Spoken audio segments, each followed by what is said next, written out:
In emergency management, the definition of a stakeholder is any person or entity with a vested interest in the survival or recovery of a given community.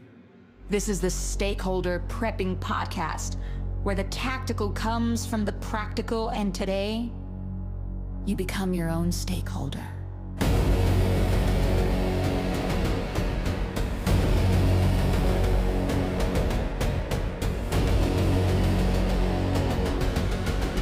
Here are your hosts, Chris and AC.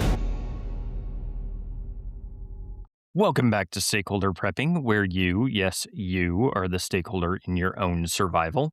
And last week, we kicked off this series by talking about the psychology of panic. We looked at why people freeze, why they make these strange and odd and weird decisions under stress, and why panic isn't actually a character flaw. It's this human response that we all have. But more importantly, it's something that can be managed and trained and improved over time. Right, AC? Yeah, it's kind of a learned. I'm going to call it a skill, actually. Yeah, the panic skill. The panic skill. It is. If you harness the energy of the panic correctly, it becomes a skill. It's like one of those things that, in the software world, they'll say, actually, that's not a bug, that's a feature. That is true. Panic is not a bug, it's a feature. Yes. Oh man. See, it's too late to add that to the favorite quote T-shirt contest because That's all. It's over. It's done. We are looking at the winners and losers right now, and you'll be contacted shortly. yeah, we're deciding and designing and all sorts of things. But panic is not a bug; it's a feature. I like that one. Maybe We next could time.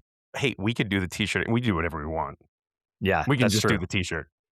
That is very true. You still have time to get in your questions for episode 104, our Q&A episode for our 2-year podcast anniversaries. Don't forget about that. You can still submit, same link, same form, get those in. Yep. Those are more than welcome. And reviews, I think basically it's Amazon or iTunes. I don't know where else you can leave a review, but either one of those places, leave us a review. I would love to read that. That would be awesome. And if it's cool, we'll send you cool stuff too. Yeah, those are welcome anytime. Absolutely. There's Always. zero time limit on that. We've been But- kind of in a review slump lately, so we're like doing something wrong, and that kind of makes me sad. I know, it's weird. Yeah, we work come in for waves. reviews. We literally work for reviews. There's no money going on here. There's no ads. There's no exchange of goods and services. We are literally like, we will just talk for an hour if you give us 5-star reviews. So do that. That'd be rad. I feel like Oliver Twist. Please, sir, I'd like some reviews. I'd like another review. Yeah, exactly. All I need. I just survive on compliments. That's an ego stroke if ever there was one. Right. But today we're taking that conversation from last week and we're going one step further because while panic happens inside an individual, and yes, it can spread like we talked about, very few problems stay inside of the individual, right? Eventually, every challenge becomes a people problem. So whether it's a storm or a power outage or a financial emergency or a medical crisis or something much larger, the people around us end up playing a bigger role than most of us realize. Absolutely. And that's why today this topic starts getting a little uncomfortable for some of the preparedness minded people. Some of the preppers out there may get a little uncomfortable here because preparedness tends to attract people who value independence, right? That self-reliance, that capability, that lone wolf thing, the ability to solve problems without having to depend on someone else. None of those things are bad, but every now and then the preparedness community can drift into this idea that the ultimate goal is becoming completely independent from everybody, right? I'm going to go off grid, and they just want to be 100% independent from society. And that sounds great until you really stop and think about it for more than 30 seconds. Because if we're being honest, most of us aren't nearly as independent as we'd like to believe. Like, I I have trouble finding my shoes sometimes, and most of the time it's because I either completely forgot where I put them or the barley has relocated them for me. So I'm not entirely independent even inside of my own home because I can't find my shoes. Right. No, absolutely not. Well, none of us are as independent as we want to be. Most people think they're independent until they need a plumber or an electrician or a doctor or a mechanic, the pharmacist, a grocery store, an internet service provider, um, a utility company, a dentist. There's all these things we think we're independent of until we need them. I recently uh, I had a water leak, like coming down, like basically raining inside, and that was bad. And dude, I go up on it wasn't the roof. It was like it was the siding against the windows on the south side of the house where all the wind and water hits, and it's raining super hard. I'm up there and damn near hurricane, and I'm throwing every single infomercial I had at this problem, right? And like and and it's just raining inside, and it's one of these things. I'm trying to put a tarp up by myself and all this, and it didn't work until I call up our, kind of friend handyman roofer dude, and he's like, oh yeah, it's right here. Like, he could just come up and say, it's the way your flashing goes up under your siding, 100%, that's it. And he just fixed it. So until you need somebody like that, until you need your local IT guy to explain why the printer suddenly decided to declare war on humanity, then yeah, you think you're independent. Printers, oh, they are proof that evil incarnate exists. I've never seen stronger evidence that, and you're right. And I don't have to use printers as much anymore. I think most of us don't, but I still do. And I do end up like sending out, little care packages to listeners every once in a while. And I've got this thermal label printer, and that thing and I just stare at each other and threaten each other until it works. Exactly. Yes, the thermal label printer is pretty awesome because I've got one too for Yeah, when they're I send awesome, out right? When they swag. work. When they Yeah, work. when they work, Right. but every time the actual full page printer, the inkjet printer has to come out, it's all right, where is the ink cartridge? When is the last time it was checked? When is the last time it was replaced? Oh crap, I need to go spend $70 It's all on dried out. the Yeah. yellow cartridge, Yeah. and Or I never some use made up yellow. color like cyan. Yeah. What? Yeah. What is Yeah. nah, Some made up color. Anyway. All right. Let's blue? not talk about print.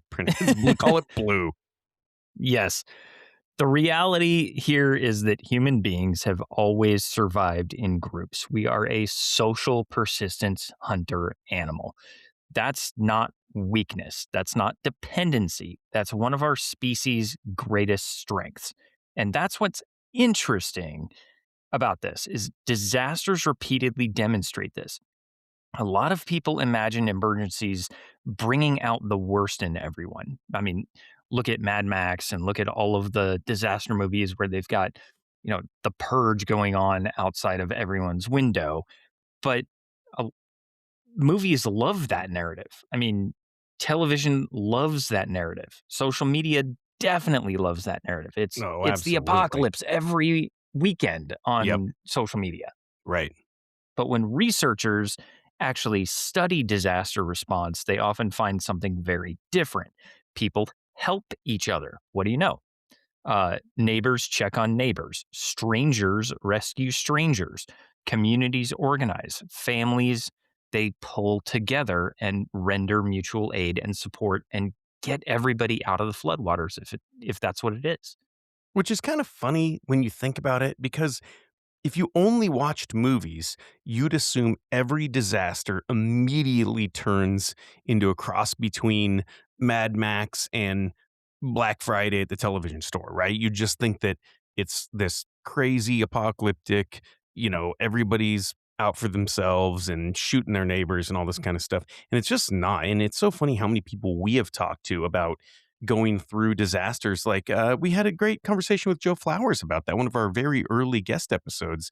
And I forget which hurricane that was. He's in North Carolina. You probably remember because you insured half of those houses, but whatever hurricane that was that just went through. And Helene, yeah. was it Helene? Yeah. And he was telling us about how, yeah, he was one of the few people that had a working generator. So what was he doing? He was making power outlets and USB outlets for phone charging available to his neighbors, just what he did. And he had some knowledge and he had some skills and he had some equipment. And it's just kind of the first thing he did was go take care of his neighbors. So it isn't like they portray in Hollywood where everybody's out for themselves immediately. Now, eventually, I think hungry people do crazy things, but if you have a short disaster and your community is prepared, I just don't see it going Mad Max immediately.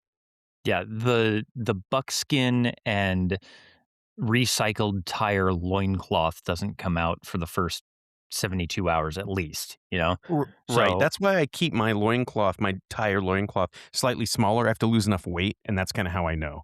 Like if I'm uh, hungry enough, then I can fit into the tire trade loincloth, and then it's Mad Max time so when it fits, when it it's fits. time. Yeah, that's how I do it. Yeah. I can just see, like, somebody pulling the Rafiki and putting gun grease over your face, like, "It is time." It's time. Just trying to squeeze. Not yet. Hold. Hold. But, yes, in reality, disaster sociologists have spent decades really studying how people behave during emergencies, and this is really interesting, when you break it down from kind of that sociological standpoint. Many of those studies show cooperation is often far more common than chaos, even between rival gangs, like they found in Katrina, Weird. right? Yeah. So that doesn't mean bad behavior never happens. Of course it does. But the overwhelming majority of people don't wake up during a crisis and suddenly decide, today's the day, and become villains. Most people become helpers, you know? And I think that's something a lot of listeners have probably seen firsthand, whether it's severe weather or a local emergency or a family crisis, whatever it happened to be. Most of us can probably think of a moment where somebody just unexpectedly stepped in and helped someone else. And I really do think that's one of the reasons this topic matters so much with community resilience. Preparedness conversations often focus on what supplies you have. We've talked about this before. What gear do you have? How much water? How much food? Right? But if you look at your own life, there's a good chance some of your biggest challenges were solved by people, not equipment. Oh, and yeah, that's a great point. Nobody's emergency food supply is going to talk them through a bad diagnosis. A generator isn't going to help process grief. A water filter isn't going to help, watch your house while you're in the hospital or feed your dog while you're out of town. Right, exactly. Human beings solve different problems than gear solves, and both matter. One of the more interesting findings from public health research is that social connection consistently correlates with better outcomes across a wide range of challenges. For instance, the CDC, NIH, and numerous academic studies have all pointed towards the importance of social connectedness in physical health, mental health, stress recovery, and overall resilience. You need a network, you need a village in order to proceed. The lone wolf fallacy just comes out right here. You're not going to make it. Yeah, that's exactly right. Can I do that real quick? Can we just talk about the lone wolf fallacy just a little bit? Because I think that's the Hollywood portrayal of the bad things happen, and now I'm Mad Max, and my family was murdered by marauders, and I'm going to go out on my own now. We did a good portion of an episode on that. I think it was the first prepper myth episode, right? And we Right. talked Yeah. about some of that lone wolf fallacy or the mountain man fantasy, if you will, but don't Google that. Um, but yeah, there's a lot that goes into that. There's that, 24/7 security. There's a sleep gap. People can't be lone wolf forever because they have to sleep. You don't have 360-degree vision, so somebody has to watch your back, and numbers always win. We also talked about kind of the medical thing.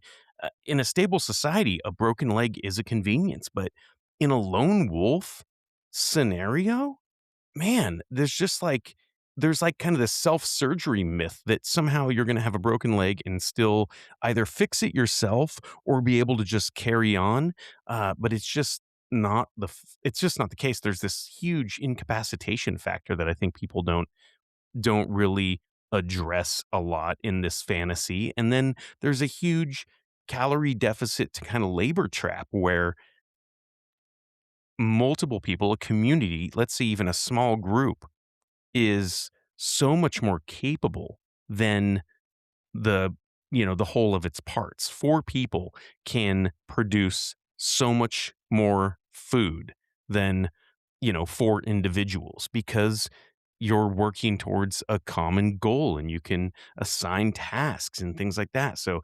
that divided focus is just a huge thing, and the force multiplier of multiple people is something that a lot of people don't take into consideration when they think they can just kind of go it alone. And then there's the entire psychological thing, and I think we're going to go in that a little bit later, but if you're by yourself, you have this personal echo chamber. You don't have someone to tell you when you're doing something stupid. And if you're alone long enough, then you will just constantly do things that are stupid. And so there really is this reality check that has to happen. You have to think about the skill set side of it. Like one person knows a limited amount of skills, but a bunch of people know a bunch of different skills and they can be expert in those things. And so yeah, I could go on and on about that, but I think we did put that to bed.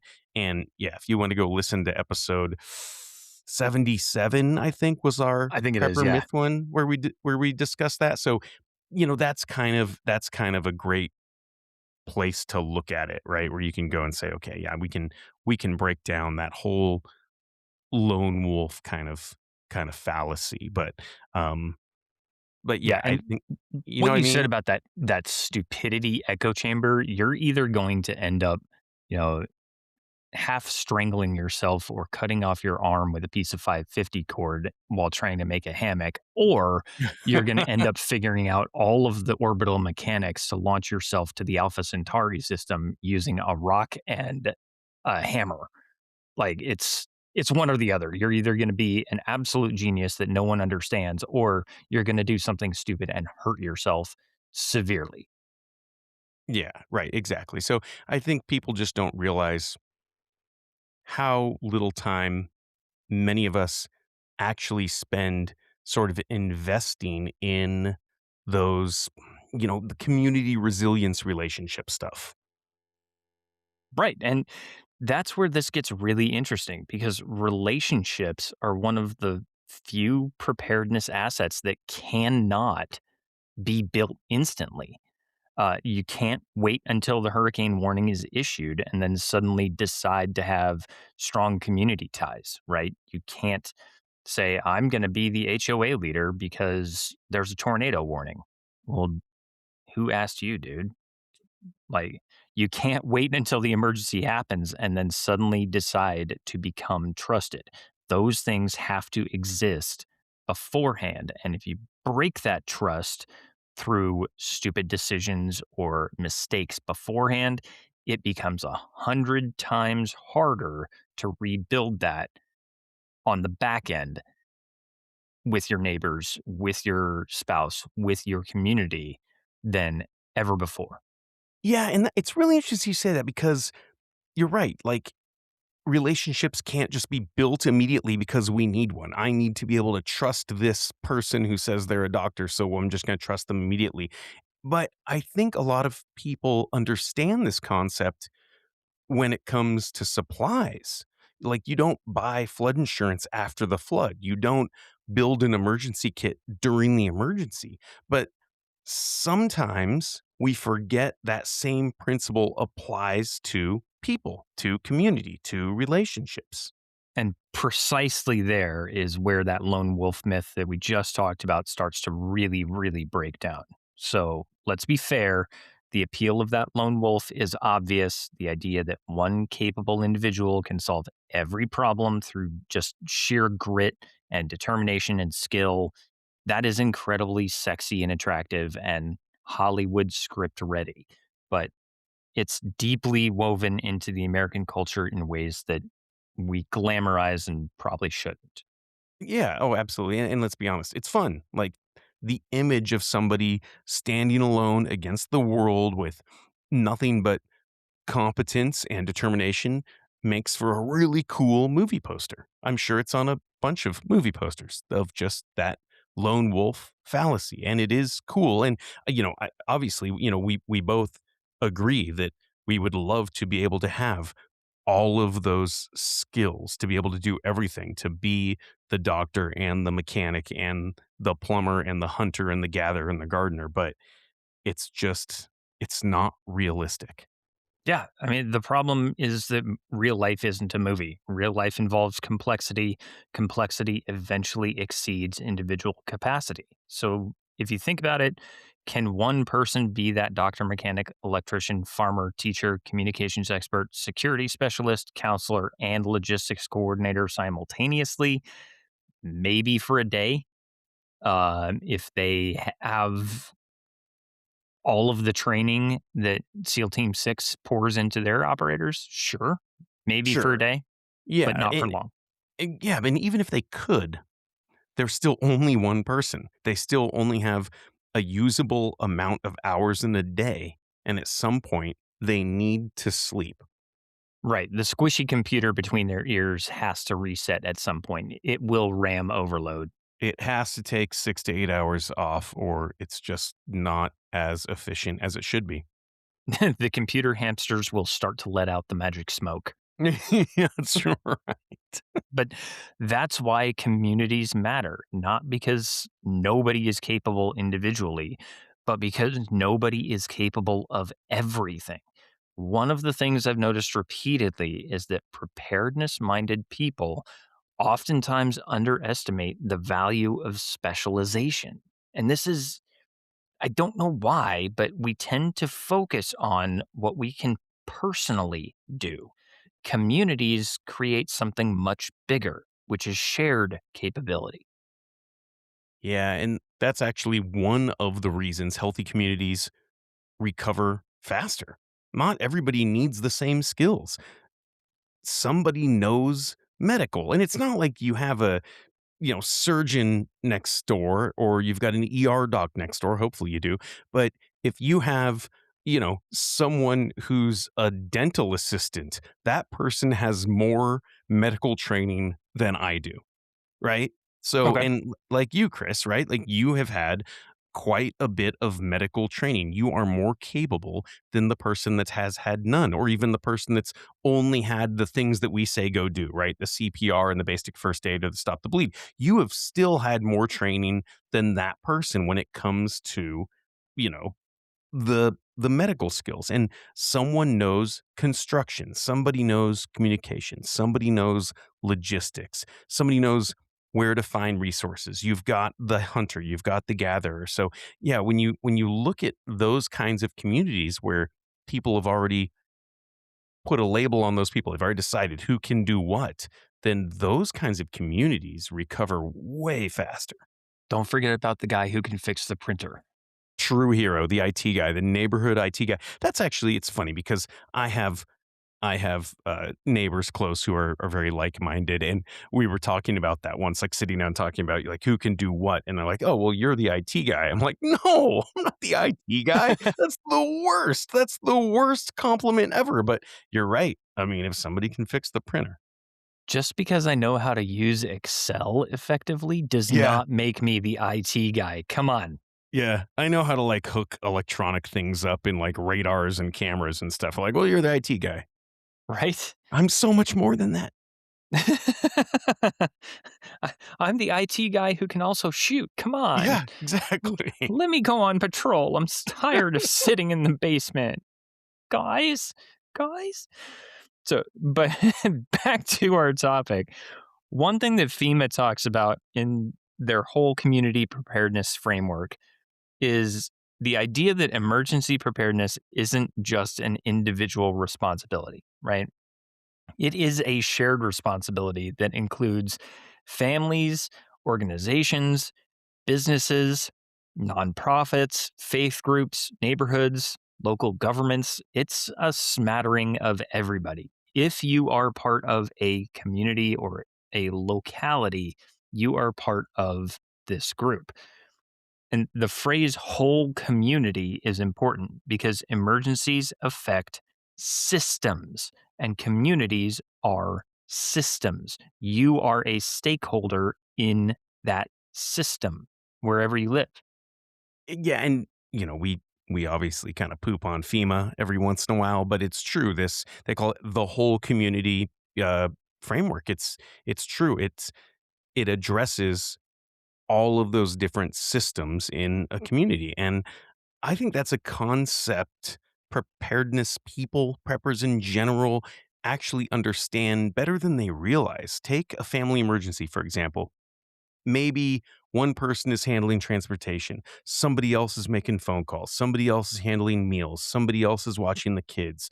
Nobody sat down and assigned those jobs. That system just adapt because they those people in that community, in that family unit, they just knew what they were better at. So the system just simply adapts quickly on its own because those people in that family unit, that very close knit family unit, knew who was better at logistics and who was better on the phone, who was better at the kids. And if you can look at your community like that, if you can look at your neighborhood like that, man, you've done 90% of the work already. Right. And this doesn't assign to normal gender roles necessarily either. The person who's best at meals, they may be a professional chef. The person who's best at logistics, they may be in a train operator who understands how logistics actually work in the real world at large scale. It doesn't matter if they're man, woman, age bracket, it doesn't really matter. So take their experience for what it is. Don't just assign somebody watch the kids because you're a woman or go do construction because you're a man. It doesn't really matter. You have to base it on their real world experience. And that's a stigma that a lot of a lot of people, not just preppers, but a lot of people in society have to get over to be more effective. But that also brings us to trust because community without trust isn't really community, right? It's just proximity. And trust is one of the most valuable preparedness assets that you can possibly build. And it does take time, not because trusted people are perfect, but because trust reduces friction. Yeah, and we've talked about this before that friction becomes a huge problem during stressful situations. Every question becomes harder. Every decision takes longer, and every action requires verification because there's just so much more friction and people aren't thinking clearly and they aren't making the best decision because obviously like we've talked about, you're stressed out and you're panicking and all those kinds of things. So yeah, friction just makes the whole problem more stressful. And we kind of talked about this a little bit with our modified Myers Briggs test, Yeah, um, asking, what questions would you ask somebody approaching your group to right. vet them? Yeah, Because yeah, it exactly. it's not just, hey, you know, are you going to hurt What us? are Are you you good going at? to, yeah, what are you good at? It's how would you approach this type of situation? If someone challenges you, how are you going to react? And there's no right answer there. But if you can start to establish some level of trust, then you know where your friction points are going to be. And when trust is absent, people spend enormous amounts of energy figuring out who to believe. So when trust exists, groups move faster, they communicate better, they solve problems more efficiently, and they recover more quickly, which is why that trust building is preparedness even though we rarely describe it that way. yeah, yeah, that's true.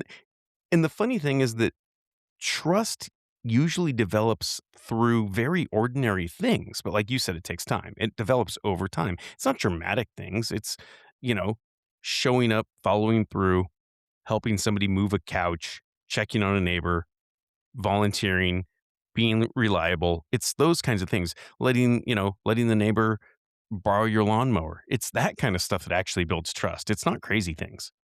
And the kinds of things that aren't particularly exciting, Right. those build trust, right? Right. But they do become incredibly valuable later. And up to this point, we've mostly been talking about why community matters. But now let's talk about how communities actually function as force multipliers and why isolation creates these hidden vulnerabilities. And maybe even more importantly, how listeners can build stronger connections without accidentally turning themselves into that weird neighbor everyone avoids at the mailbox. Yeah, and one thing that keeps jumping out at me as we're talking through all this stuff is how often preparedness gets framed as a collection of stuff. Right? It's food, water, radios, generators, first aid kits, and fuel cans, and all of that, and guns and ammo. And don't get me wrong, all of those things matter. Of course they do. But if you really look at the problems people face during emergencies, a surprising number of them get solved by relationships. If your roof gets damaged in a storm, the tarp is helpful. Trust me, I tried to do this by myself, but the neighbor who helps you get the tarp up onto the roof is even more helpful than the tarp itself because you just can't do it yourself. If you're sick, obviously having the medicine matters, but having somebody who can pick it up for you, that matters too.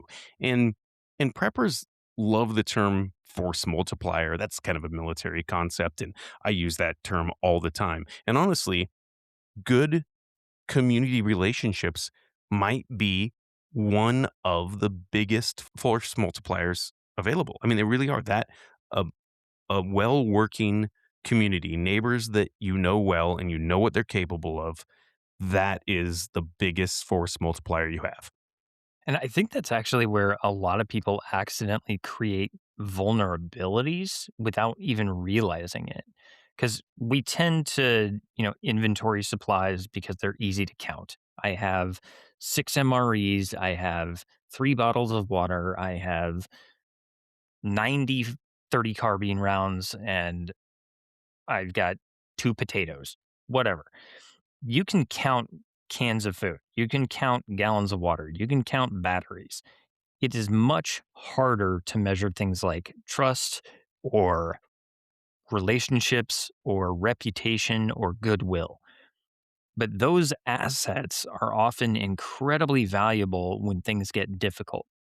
If I asked listeners whether they'd rather have one extra flashlight or one trusted neighbor, the flashlight sounds like the preparedness answer, right? But in many situations, the neighbor is actually worth more. And I Well, think especially if that neighbor like owns a flashlight, right? then you've got somebody to hold it in Right. place while you're working on the E- engine. exactly. Or I'm telling you, the neighbor with a chainsaw, man, when I first kind of moved out to the middle of nowhere, I only owned like one chainsaw. Now I have like a chainsaw collection. It's embarrassing, but I remember having the one chainsaw. And then if the one chainsaw breaks, man, that sucks. You got to have a neighbor with a chainsaw. And the chainsaw owner neighbor immediately becomes very popular after a storm. Oh yeah, it's super popular. There are two people everybody suddenly loves after the severe weather event. It's the person with the chainsaw and the person with the functioning coffee maker. That coffee situation becomes critical much faster than people admit. Yeah, I mean, dude, if you have one neighbor who has a generator, that person is very popular if the power has been out for some amount of time. And I've seen people handle power outages with remarkable calm right up until they realize that the morning coffee plans have collapsed. Then it's an issue, right? Like if you're not driving to Starbucks, it's a problem. So the preparedness lesson there is civilization is approximately 3 missed cups of coffee away from total devastation and complete failure. Yeah, I know you just completely made that statistic up, but it seems super accurate, honestly. Yes, that one is entirely made up off the top of my head, but I it felt right. It So feels right. It rings true, doesn't it? it rings true, whether it is or not. One thing that I will say that researchers have found repeatedly, and this one is based in fact, is that social isolation creates risks that aren't always obvious. So, again, going back to the NIH, National Institute of Health, and the CDC, and multiple public health studies that have linked social isolation with worse physical health outcomes, higher stress levels, and reduced resilience during difficult periods. What's interesting is that those effects show up long before any major disaster occurs. So, in other words, community isn't just useful during emergencies, it's actually useful every day. And I think that is really important because whenever people hear, like, build community, they immediately imagine some giant preparedness network with coded radio call signs and monthly strategy meetings and neighborhood watches and a bunker somewhere, like that. I think that's what people think of with that, like, prepper Yeah, that's community a thing. very, very specific image that belongs in a book like 1 Second After or a movie like Day After Tomorrow or something like that. Right, sure. And if that's your thing, fine. But for most people, community it's much simpler than that. It might be knowing the names of your neighbors, and how many of us, like, don't? Like, you don't even know the name of your neighbor. And it might be helping somebody move a couch. It might be volunteering somewhere. It might be the local church group, or a hobby club, or, any local club, or just a handful of friends who can be counted on if life gets messy and they're co-located. And I think that's the biggest thing is one thing that really happens with disasters is we tend to not be as mobile as we want. So you might have great friends across town, and I hate to break it to you, but if something happens and there's trees across the road, or there's an earthquake, or there's fires or storms or whatever, those people they're not in your immediate community. They're not in your neighborhood. Unfortunately, you got to rely on the guy down the street with the chainsaw, That's a really, really good point because, best friend can be several states away. And right? yeah, you may talk every day on the phone or you may text back and forth, but when something happens and they are literally 10, 15, 20 hours away, there's nothing they can do physically to support you. And that's a really, really good point because what's interesting is that most strong communities aren't built around emergencies. They're built around ordinary life, right? That backyard barbecue. And then when emergencies happen, those existing relationships, that's when they become truly useful. That's one of the reasons that FEMA's whole community approach focuses so heavily on local relationships. Those strong emergency response relationships, they often begin long before the emergency. There's no telling how long, you know, Joe Schmo and Betty Boop from town Bobsville have actually known each other. But when the tornado hits, those two have such a strong relationship that they can bring the entire community together and rally. And that's invaluable. I mean, that's kind of reassuring, honestly, because it means people don't need to become professional preppers to improve their situation, to be more prepared. Sometimes the next preparedness project isn't buying another gadget. Sometimes it's just getting to know the people that live around you. And, we hear this a lot from listeners, or, the Facebook groups that we always lurk around, is there's people that are always saying, well, where do I start? Or I don't have a lot of money. I want to start prepping. And I think that's very interesting because you don't have to buy anything to have a decent relationship with the people who may actually save your life during an emergency. Like you can, if you just need to help somebody move a couch on a Sunday, that person is going to remember, and you're not going to have to buy anything for the emergency because you can go to their house if something happens. Yeah, and it really probably is one of the most cost-effective prepping upgrades available. If if you need help, a six-pack of beer and pizza to help get your couch moved upstairs, invite your neighbor over, start talking about, emergency planning, feel them out. How do you Sure. if we ended up in a flood or a tornado or an earthquake or whatever, just start playing thought experiments and see where it goes. Yeah, I always like to start with just the what would you do if the power was out for a week? Because everybody knows that they would do, everybody, even non preppers, everybody knows what they do if the power went out for an hour or a couple hours or whatever. But when you start talking about enough time that the freezer's going to thaw out, that's when people have to put on the prepper hat. And so you say, hey, what, what would you do if the power went out for a week? And I think that really lets you know very quickly who the people around you with a plan are, right? And that has a pretty decent return on investment compared to that random piece of gear sitting in the closet that you've forgotten how to use anyway. Yeah, and every prepper listening probably just got slightly uncomfortable with that. Right, sure. And yeah, that's good to hear. You should be uncomfortable because if we are just sitting here and telling you things that you already know, or you've got your little prepper checklist and you're just going, yep, already did that, already did that, already did that, then we're not really doing our job here, right? I mean, I want to think outside the box, and I want to get people uncomfortable with some of these other things that they could and should be doing. The lone wolf doesn't last very long, and the community has resilience. So, yeah, hopefully there are people going, and dude, I'm right there. Like, I know I would say the immediate neighbors, the immediate community I would rely on.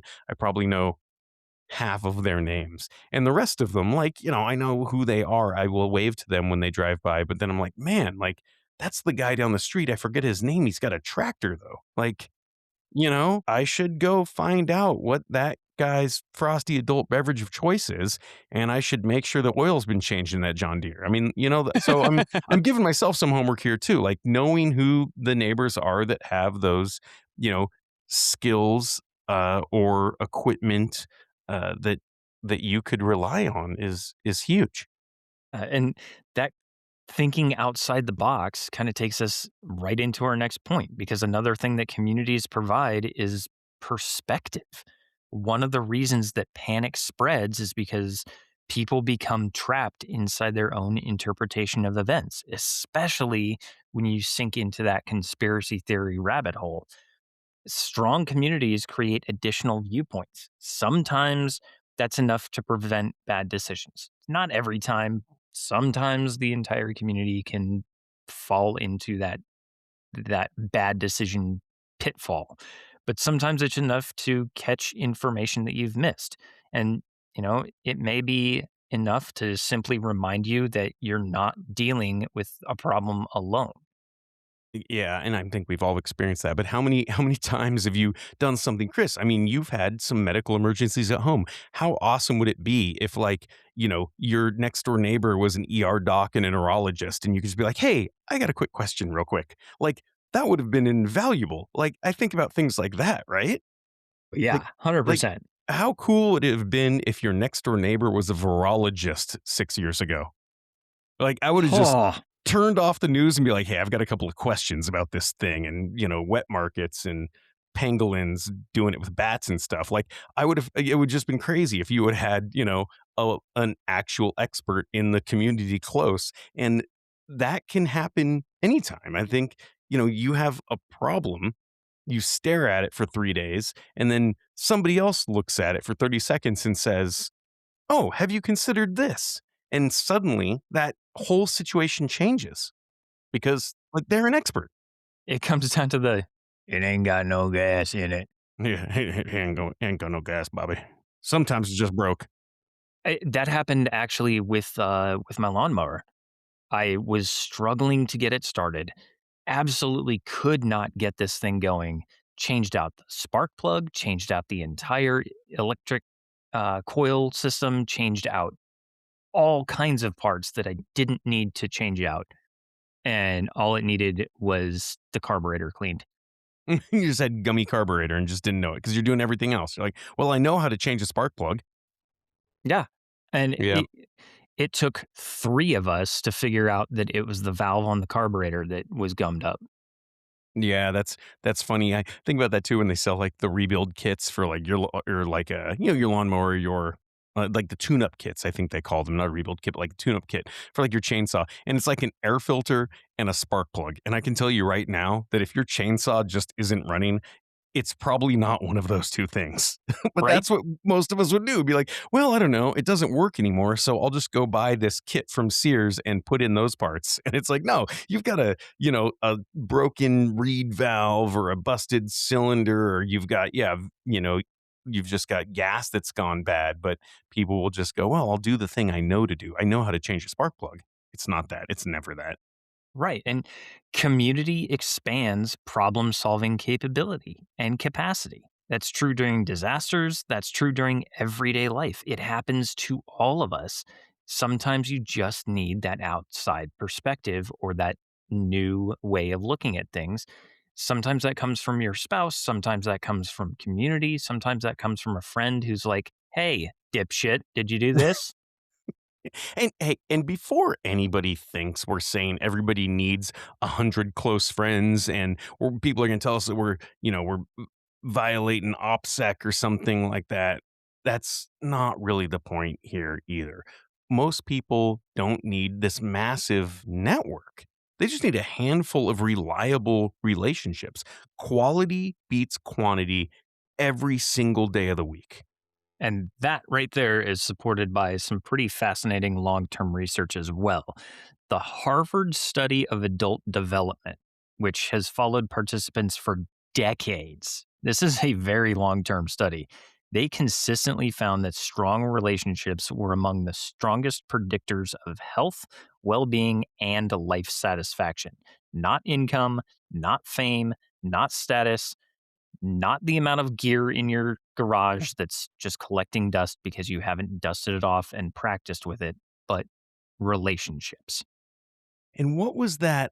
There's a number. It's like somebody's number. I forgot. We referenced it in our bartering episode, where you can really only have like 150 actual, like real interpersonal connections. Like Mhm. the brain doesn't work like that. So I love that when I see people that have like 5,000 Facebook friends. It's like, no, you don't. You don't. There's like your brain just can't deal with that many. You can basically have a working relationship, a good solid foundation with about 150 people on the planet. So yeah, you don't need to have a billion friends. You just need those quality quality people in your life, and ideally it's proximity too, right? People that are close, because like I said, in a disaster, the available community gets way small. And it's one of those findings that kind of sounds obvious right up until you look at how much time people spend chasing everything except relationships, right? I would say that's a fair observation, yeah. Yeah, and look, none of this means every community is perfect. Obviously, you're not going to have a doctor and a plumber and a mechanic as your neighbors. I get that. And communities can have disagreements. Neighbors can be frustrating. You can have, you know, jerk neighbors. Every group has different personalities. And anybody who's ever served on a committee or attended an HOA meeting, uh, or tried to organize a family vacation, they already know this, that it's never going to be perfect. Family vacation planning is actually an advanced leadership and logistics course. I will just throw that out there. And Yeah. Oh, I hundred have yet to percent, pass. dude. Yeah, no. I mean, family vacations are basically. I've seen I've seen military operations with fewer moving parts than like big family vacations. That's very true. But the point isn't perfection. The point is connection. A healthy community doesn't eliminate problems, it just increases the number of people available to help solve them. That's what makes it a force multiplier. And that brings us back to prepping, right? So we spend a lot of time talking about redundancy, talking about backup power and backup communications and backup plans and pace models. Community is a form of redundancy too. If one person gets overwhelmed, someone else can help carry the load. And that's true during emergencies and it's true during just like everyday life. And that's probably the biggest takeaway from today's episode is that self-reliance is important. Capability is important. Personal responsibility is important. But none of those things require isolation, right? In fact, many of the strongest, most capable people you'll ever meet are deeply connected to the people around them. Yeah, because at the end of the day, preparedness isn't really about becoming independent from everybody. It's about becoming capable enough to contribute when things get difficult. You want to be that neighbor that people say, "Hey, that guy has a chainsaw and it probably works, and the carburetor isn't all gummed up, and he's probably got a sharp chain on it." Yeah, that's a great way to frame it. I mean, last week we talked about panic and how people respond to uncertainty. So take that lesson from last week. And today we've talked about communities and why relationships matter. And next week, we're going to continue the series and we're going to explore another piece of the puzzle, which is adaptation, another skill that you can learn and hone. Because even the best plans eventually collide with reality. And when that happens, flexibility often matters more than perfection. So, this is a series. I know it seems a little bit dry sometimes, but these are critical skills that you can learn and build and really, really bring your preparedness game to the next level. Yeah, and here's the thing, until next week, go get to know your neighbors.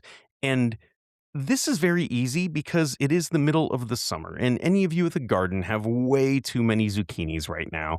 Like, there's so many reasons to talk to your neighbors, right? You don't need a weird excuse. You can just say, "Hey, I have extra stuff from the garden." And there is no better way to start the prepping conversation than to show up with something from your own garden because you just reek of self sufficiency at that point, but not a weirdo. So, yeah, you can easily start those conversations during summer and just say, "Hey, hey, I notice your lawn is getting long. Do you need to borrow my lawnmower?" Or, "Hey, I've got a bunch of extra cucumbers right now." There's so many ways to just start that conversation.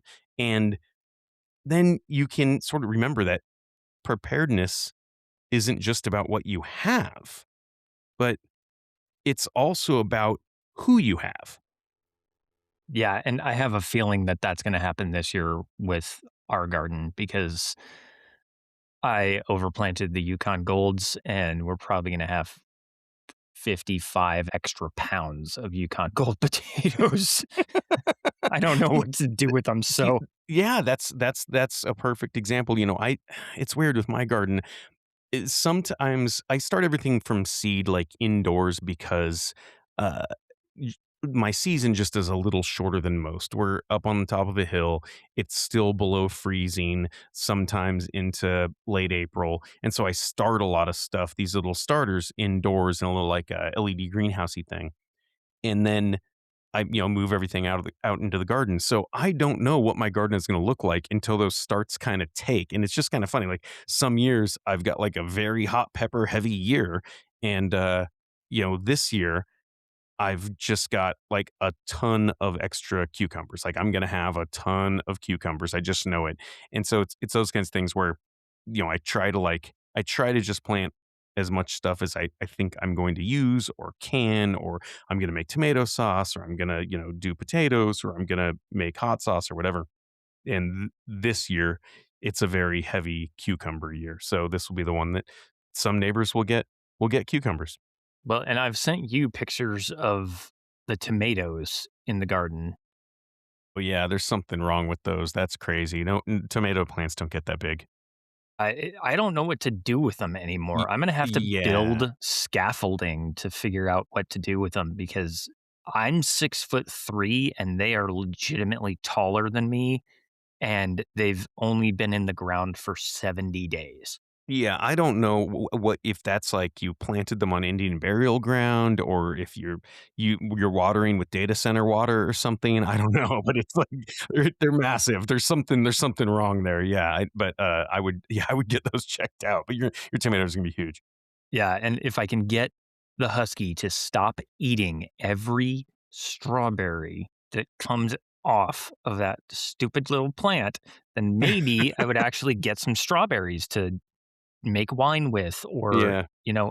at least eat one. But every time a strawberry gets to about the size of a marble, he figures his way into the garden and it's all netted off Oh yeah. to keep bugs out and stuff like that. So he figures his way in, he gets his way past the magnets that hold the net down. He eats the first strawberry and he I You know it's what? happened 3 times now. I've got a ton of these. I don't know if we like bought the house from like Eastern Europeans or something, but I have a ton of gooseberries and currants. And people always say, "Oh, you can do like jam with them." Oh, it's super duper sour. I honestly don't know what else to do unless you just add a ton of sugar to make it work. But I have like so many gooseberries and currants, and they don't really keep super well. I mean, I, I've actually discovered a very cool like gooseberry margarita mix, but that's basically it. Like, I don't know what else to do with them. I have some massive gooseberries and currant plants. They're huge. You've got honey, make black currant mead and share Ooh, that with your neighbors. that's a good one. I like that. Maybe I will try mead. You tried mead with my honey. Did that turn out? Did that honey mead turn out? I made some mistakes with it, so it didn't really turn out. I tried to get a little too aggressive and do raspberry orange mead, Yeah. Dude, and, mead is humbling. It's more humbling than I thought. I've yeah, screwed up. And then you screw it up and then you've wasted, especially if you're somebody like me, like, like I'm a custodian of the bees and I feel like I made that honey with my own hands and then you waste quarts and quarts of honey making bad mead. You feel terrible about it. You're like, but yeah, mead's pretty humbling. yeah, I ended up making a sour mash wine Okay. instead of mead, but I Yep. still drank some of it before I got heartburn, and then I was like, "Alright, I'm done. Yeah, nobody Can't died do though. this." Nobody died, Okay. All right, we'll so wrap this one up. We're just talking about food now. yeah, we're Go talking about go go sharing meet with go meet your neighbors. neighbors. Go There's plenty of Yes. things you could do to share with your neighbors, whether it's food from the garden, whether it's, you know, seeing if someone needs to borrow a tool or a chainsaw or the lawnmower because they're all out working on their houses right now. So this is a great time to have that conversation and it won't be weird and it won't be uncomfortable and you can have those like-minded preparedness conversations with the neighbors and you can kind of figure out who knows what, who can do what, who's on the team. Exactly.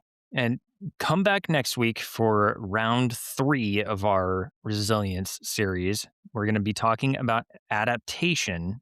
And don't forget, you can still get your questions in for episode 104. That's our 2-year podcast anniversary. That's going to be Labor Day weekend. So you've got plenty of time over Labor Day weekend. You can listen to us on the drive back from your vacation, but get your questions in, um, and definitely keep those reviews coming. We've already gotten a ton of responses on questions. I think we're going to have to use a randomizer at this point to see which ones we answer. But until next week, remember, you are your own stakeholder. We'll see you then.